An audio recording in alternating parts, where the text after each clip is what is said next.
I'm John Seaman. I'm at Road America Racetrack in Elkhart Lake, Wisconsin with Carrie Kautzer, and we're covering the 36th annual Elkhart Lake Vintage Festival.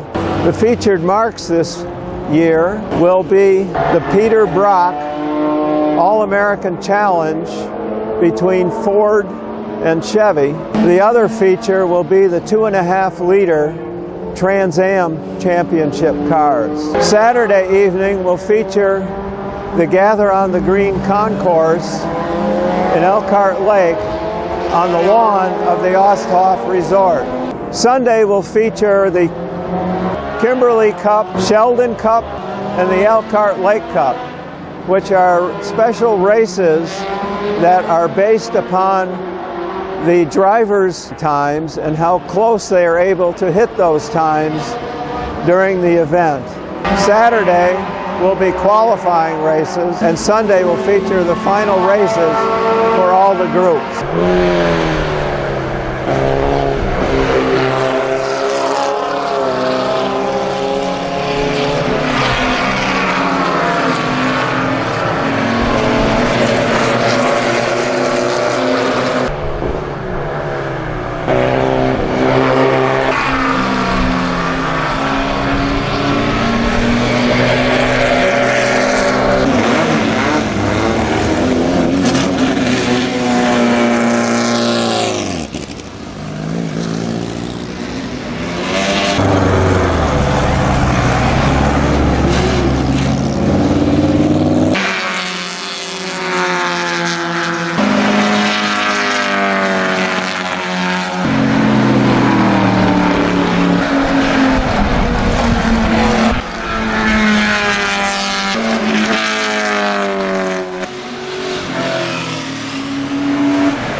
Peter Brock has had quite a career, especially in innovation and being able to conceptualize what he has in his mind. So Peter, how did you first get an interest in automobiles? Well, you know, I was about 12 years old, and I had a neighbor next door who got one of the very first MGTCs in the Bay Area. This is in the San Francisco area, actually in South Toledo. The thing that really got me going is that he had to have that service, and there was a fellow down in the Marin area there named Bill Breeze, who had one of the very first sports car centers. And I went down there, and I just sort of begged them, can I come in here after school every day and sweep the floors and wipe some tools and stuff and be around these cars. The most important thing was that one of the fellows that was in there was a Frenchman named Nadeau Bourgeot, and he was the top aluminum craftsman, and over the period of time I got to see him build the first MG Special. I started going to the races down at Pebble Beach in about 1951 and got to see him race there. I had decided certainly that I was going to be a race driver. Going to the races with these guys, I began to understand the reality of what racing costs and began to look for something else that I could do. And then I found out about the Art Center College of Design in Southern California. I was looking for a thing where I could make a living being around cars and still be a race driver. But a fallback position was the design area, and they said, well,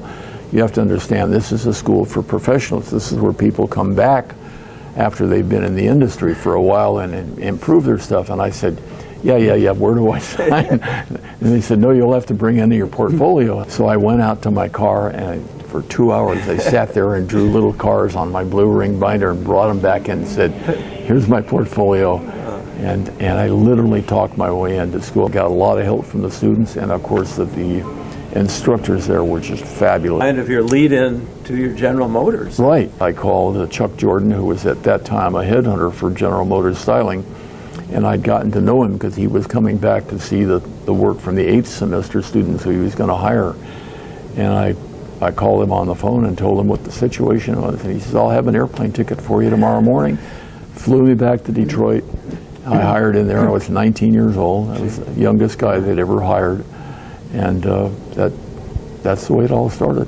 One of your achievements is the Corvette Stingray with the split window. General Motors had decided that with Harley Earl, had gone here to Watkins Glen with the LeSabre, and saw what was happening with that, and decided that he was going to build a sports car, and that was the very first Corvette.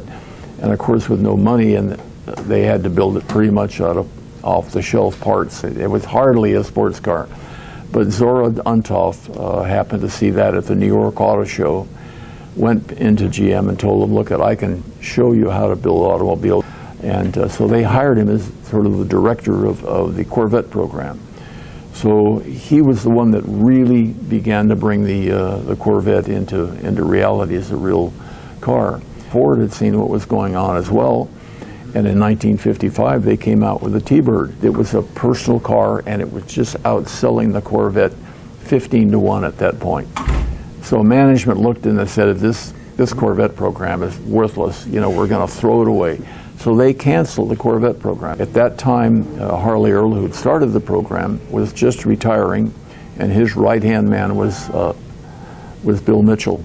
So he just said, I'm going to continue the Corvette program, and I'm going to do it in secret. So he couldn't take that project up to the normal Chevrolet studio upstairs. Bill happened to select my work on it, and from there on, he gave me the project to work on. I became the lead designer on it. And we came up with the XP57, which was the very first Corvette concept car, and the Stingray. And by then, management had discovered what he was doing, and they came in and they said, you cannot call it a Chevrolet, you cannot put the Corvette name on it, and you're going to have to finance it on your own if you want to run the car. And he put up the money, finished the car off, and called it the Stingray. Your association began with Carroll Shelby. How? Well, I'm still being focused on being a race driver. So as soon as I was 21, I left GM to go back to California to be a race driver. My very first race out at Palm Springs, I happened to be in the pits next to a guy that drove in with a Buick-powered Special, a real hot rod. And I got to talking to him, and his name was Max Balchowski. Now, Max was a real hero in Southern California racing. And he was racing against all of the top owners that owned all the Ferraris and Maseratis and whatever. And he built this sort of what they called the junkyard dog called the Old Yeller. And so bottom line is I began working for Max, chasing parts during the day. He allowed me to use his shop at night and began helping me on developing the race car. Now this is 1959. Carroll had just won Le Mans with Roy Salvadori. Driving Aston Martin. He was retiring because he had a heart problem, had come back to the United States and wanted to run one more year of sports car racing. But he was hanging around Max's shop, and I got to know him pretty well. And bottom line is, in wanting to start this driver's school, he turned the school over to me, and my first job was for Carroll Shelby, running his Carroll Shelby driving school. And we knew we were working on the Cobra program over in England, and he had promised me a ride in that car. So we got the first car built, and he put one of the top Southern California drivers in the car for the very first race. And it was so far superior to any Corvette that was out there running that the next morning the phone was ringing, Dan Gurney was calling, Phil Hill was calling, and every top driver in the country wanted to drive that car. And of course my ride went away immediately because Carroll had his pick of the world's champion drivers. And so I stayed on working for Carroll. We won the United States Road Racing Championship in 1963 with the Cobras. And at that point Carroll decided that he wanted to go to Europe. And of course the car wasn't fast enough. So we looked at the speeds that the Italian cars were doing. It was about 180, and we looked at what the Cobra was doing. It was 160, and there was just no way that car was going to compete. So he was kind of at a loss. And I'd never told Carroll that I'd worked as a designer. So I finally said, look, I think I can design a car for you that will compete with them. And so I explained the whole thing about the importance of aerodynamics. I said, all we have to do is go up 20 miles an hour faster, and I can design a body on it, will give us that speed. And then he went and talked to our chief engineer, who was Phil Remington, was probably the best race car design engineer, hands-on guy. And Phil just blew the whole program off. He said, no, there's no way it's going to work. And then Ken Miles came along, who was our top engineer test driver, and convinced Carroll that it was a good idea. And from that point, a couple of guys said, you know, if you want to build it, looks pretty good, we'll help you do it. And we built the first car in 90 days. And Ken went out and broke the lap record at Riverside on February 1st, 1964, and that was pretty much the change. Carroll decided we were going to go to Daytona, and that's how the car got its name. As it turned out, that first year we broke the lap record every track we ran against. The GT40s didn't finish one race, and Henry Ford looked at it and said, you know, this is the hot team, so we'll hire Carroll to develop the GT40s. And that's where the movie came from. Yep. So it was actually the Daytona that made the success of it. Transition. But it cut off the Cobra completely because Ford didn't want to have anything to do with a car that would be their car. Okay. So that was the end of the Daytona. They only built 6 of them, and they were all sold off.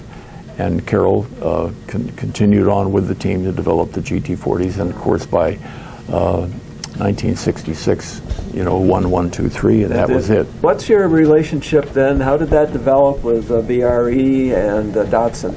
Well, of course, Ford had no use for a designer. They had all of their own engineering crews and everything. So I left Shelby's, and I had started working with a little Japanese car called the Hino, and that developed into a program to develop a beautiful little streamliner. I was hoping to go to take that car to Le Mans. And at that point, to make a long story short, Toyota took over Hino, cut the program off, hired me to develop a new prototype for them. Carroll came back in, took the Toyota program away from me, and I went to Nissan. John Morton was quite successful. John was my right-hand guy. He was the guy that made it all work, and we had a wonderful team of guys. Several guys came over from Shelby, were working for me. We went on to win 4 national championships, the 2.5 TransAm, and of course that's why I'm here this weekend for the 2.5 TransAm. That turned into be a huge, huge success. So much development has gone on since the BRE days. And it's great to talk to these guys and see what they're doing. I just can't tell you how much I've enjoyed coming up to Elkhart Lake and seeing what's happened up here. I mean, the track has just continued to get better all the time, and I hope to keep coming back. So thank you very much.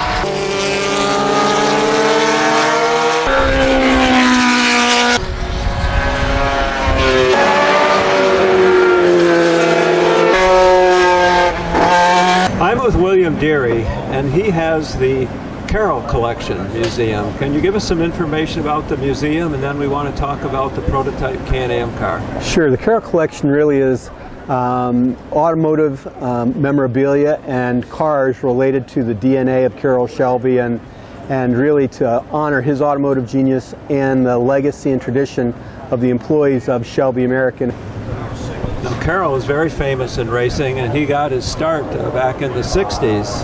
Can you give us a little background on Carroll? Yeah, you know, first World War II fighter pilot. After the war, got into racing, very successful, accomplished racer, world championship racer as a matter of fact. His first endeavor was the Carroll Shelby School of High Performance Driving, a racing school, which then led to other things, and most notably his start in creating his own race car, the Cobra, and from the Cobra to the Daytona Cobra Coupe to the GT40, winning Le Mans 1966.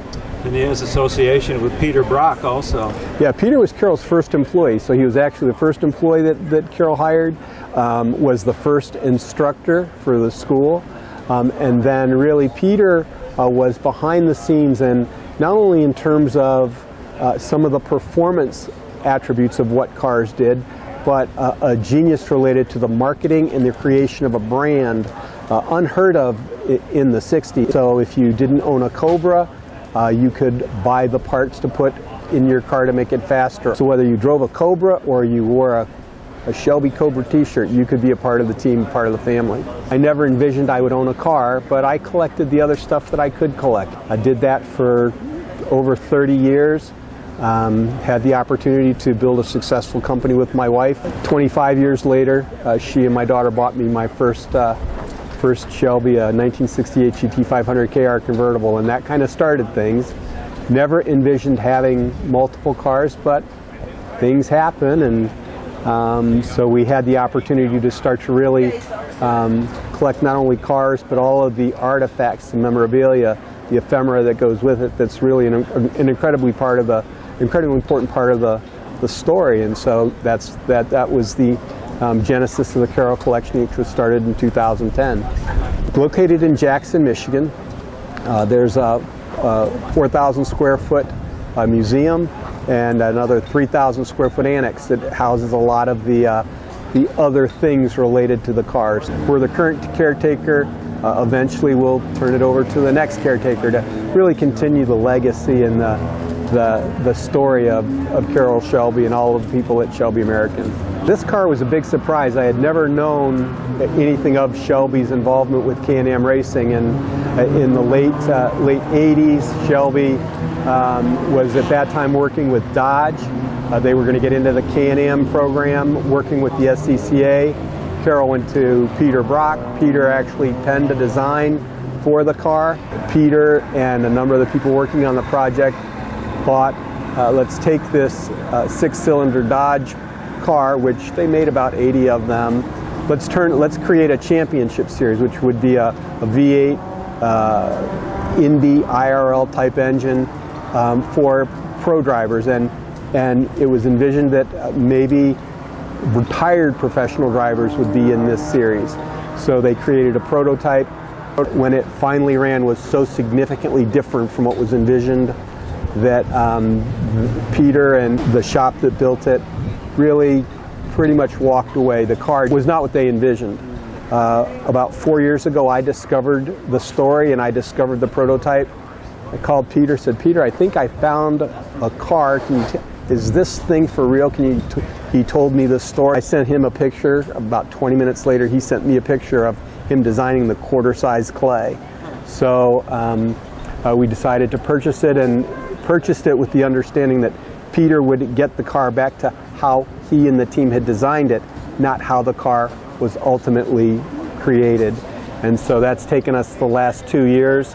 We're debuting it here at Road America for the first time, and it is a remarkable machine. We are excited to have it here, and extremely excited to see Peter's, have Peter see it on the track and experience what he had envisioned as he envisioned it. So he's been incredible for the past 2 years, sending us sketches of things that were supposed to happen that no one had ever seen. And so with RM Motorsports, really we've built what Peter wanted to see as the championship series Can-Am car.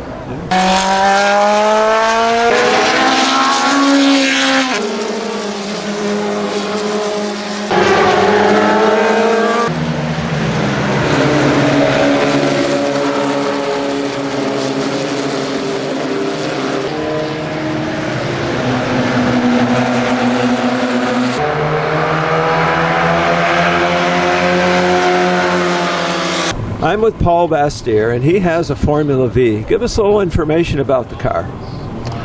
So I've owned the car probably about 10 years. Found it in Minneapolis, actually pretty close to my house, probably about 10 blocks away. But the car is built in 1969. It's a McNamara Formula V, and it was actually built in Europe, and there's an importer in Iowa that brought a lot of these cars into the country.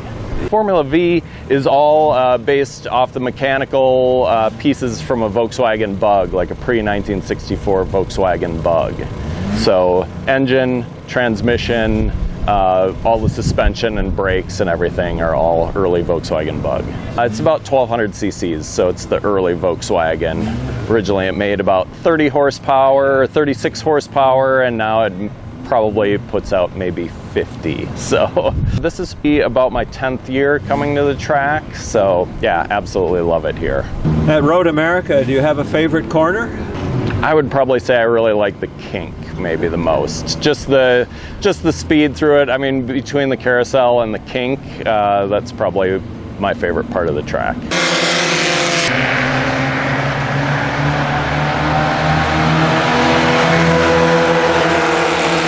London, Nick Romano, the next row. Nick Clements, Scott Hyatt, Michael Gard Sheehan, and Richard Milne. Here to start the sprint. We are underway. 50 minutes to time.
I'm with Jerry David, and he has a 1972 BMW 2002. Well, about a retired guy about early 60s, took a BMW and then restored it to a vintage race car, and he raced it for about 15, 16 years. And about 3 years ago, he had 2 race cars, and he said he's getting down to one at 81 years old. I was impressed, and he said the car is very competitive, and I looked him up, and he was winning a lot. So I bought the car about 3 years ago out of North Carolina, and this is my first vintage race. I've been driving cars on tracks for 20 years, but this is my first official race. 4-cylinder, what size is it?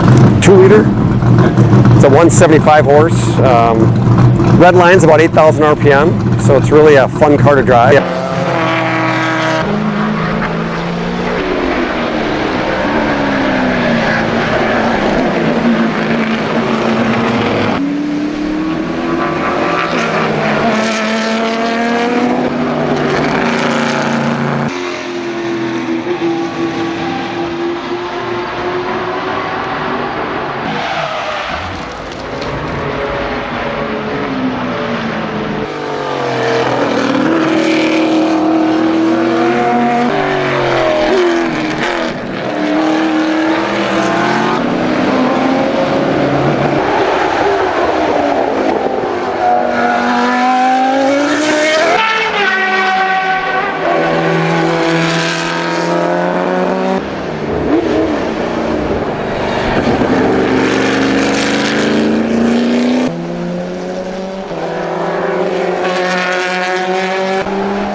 I'm with Colin Comer, and Collar is one of the main sponsors of the VSCDA Elkhart Lake Vintage Festival. I've been involved with the Elkhart Lake Vintage Festival as a racer for many years since it started, but I started sponsoring it about 14 or 15 years now. But I love the event so much, and the VSCDA was having a little trouble with sponsorship, and I said, well, we can't lose this event, so I stepped in to help them out, and haven't regretted it ever since. It's a wonderful event, and always beautiful weather. We've never had a drop of rain. It's never snowed. There's never been any mosquitoes, and it's great. So love coming here and love racing. So the VSCDA this weekend, we're having the 2.5 liter TransAm Championship. And Peter Brock is here as a special guest. So I've known Peter and Gail for a long time, and what a great history with the BRE Datsuns and all that stuff. I know the 2.5 TransAm guys are thrilled to be here for it. And you know, I'm happy that Peter's here as well. More so for his Shelby connection than the Datsuns, but we won't keep score. Yes, that's a beautiful display of the Shelbys here too this weekend. Absolutely, absolutely. You're running a GT1 Mustang. Give us some information about that car. Well, it's an original Roush car. It was the Mountain Dew car that John Gooding ran, and you know, so I'm here with Dan Binks, who built the car at Roush, and he's helped me keep it running all weekend. And Dan's the man. There's nothing with Roush cars that he can't fix or figure out. So, but yeah, these were, you know, this was my formative years coming up here at Road America, and being a kid glued to the fence watching Tommy Kendall and John Gooding and all those guys out there running these cars in the TA series and really the glory years. So it's really cool to be able to be on the other side of the fence finally and strap one of these things on. I'm a big fan of motorsports history and underdogs, and obviously Carroll Shelby and Shelby American, one of the great underdog stories of all time. And I know a lot of people, millions of people, were introduced to that with the Ford versus Ferrari movie lately, which I think is great, because now there's more generations getting interested in the Shelby heritage and history and all that stuff. But really, I mean, they did a lot with a little, and I think if you look back through time in motorsports, the people that did a lot with a little are the ones we remember. So it's cool stuff.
I'm with Mike Pranka, and he has a 1972 Alfa Romeo GTV. Hi, John. I acquired the car. It actually belonged to an old friend of mine who's unfortunately no longer with us. I got it back in the 90s.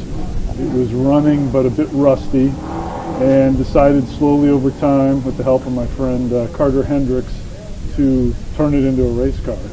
Started out by putting a cage and a fuel cell in it.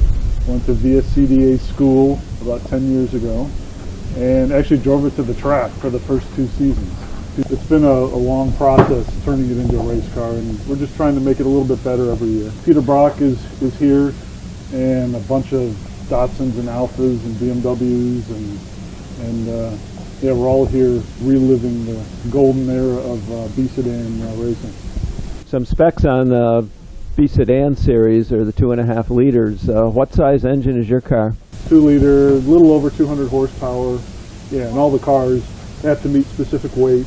Now here at Road America, you've been coming here for quite a few years, I know. Do you have a favorite corner?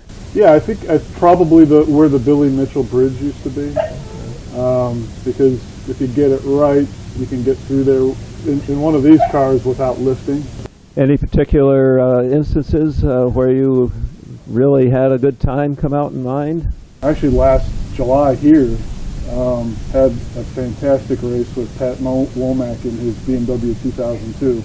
We just traded positions the whole race, and yeah, that was as much fun as I've ever had in a car. It was wonderful.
Five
Troy Ermish, and he has a 1971 Datsun 510 sedan. Well, these cars were built to sort of mimic the original Datsun 510s that ran in the early 70s in the 2.5 Trans Am Challenge series, so they're very period correct. They run the 1.8 liter. Nissan made a competition transmission, and they offered some limited slip differentials, and Pete Brock in the early 70s designed a suspension package that you could buy through the Nissan competition department. And so it was very difficult to get that suspension in the early 70s, but subsequently as the years wore on, it became a very popular class B sedan all the way up through 1979. And so these cars, the Datsun is really kind of the dominant car in that series, B sedan, and I think it had a lot to do with Pete Brock and their development and dedication and his engineers. What's the history of the car?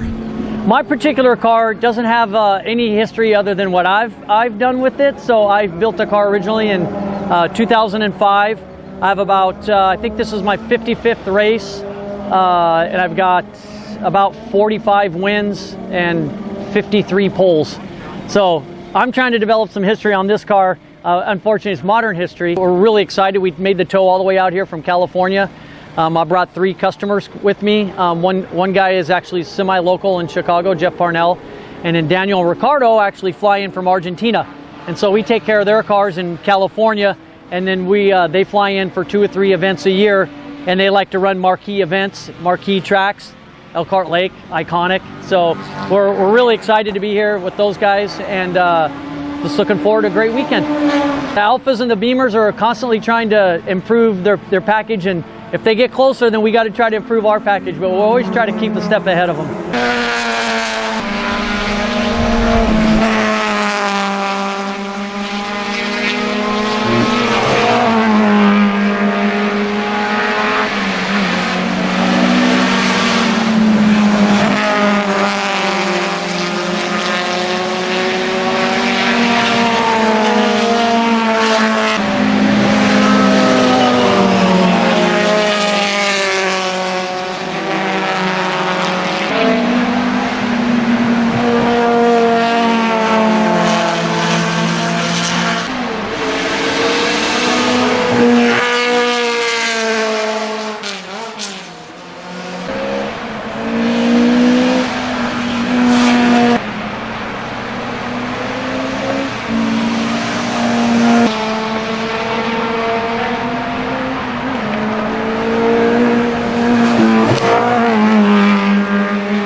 The races are very competitive because there's only a short time span to fit into each race.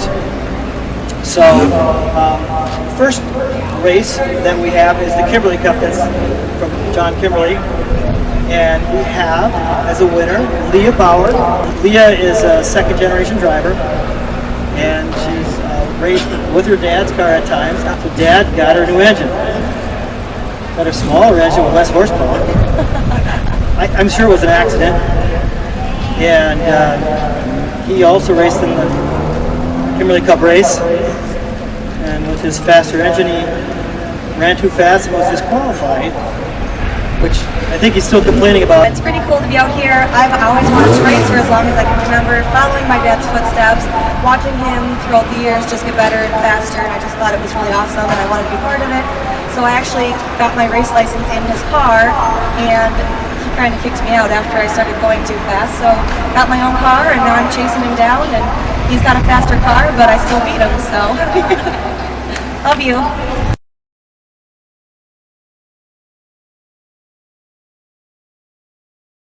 Which is our mid-range race, was won this year with the BMW. We're seeing more and more BMWs start to come in as old guys think they're new cars, they're not. Patrick Womack won the Sheldon Cup. It's an honor to be here. It's my first VSCDA event. Been racing at Road America for 15 or 20 years. The company I worked for is a proud sponsor here, WeatherTech. The last race was the Elkhart Lake race, and that was an all-colored race back in the day. And fast or slow, you could race in that race. We don't allow that here because we don't want that kind of traffic. So it's mainly our big bore car. Our winner, Colin Comer, with his Mountain Dew car. Yeah, we got to thank Dan Banks. He's worked his tail off all weekend keeping this car running. It's fought us, and 3 wins in a day, I'm not going to complain about that, but we do have to go home and have a little work to do, I think. So, but I love this event, and thanks to Mike and Deb Cornelli, and of course thanks to the Brocs for coming out here, and it's just a great day at the racetrack.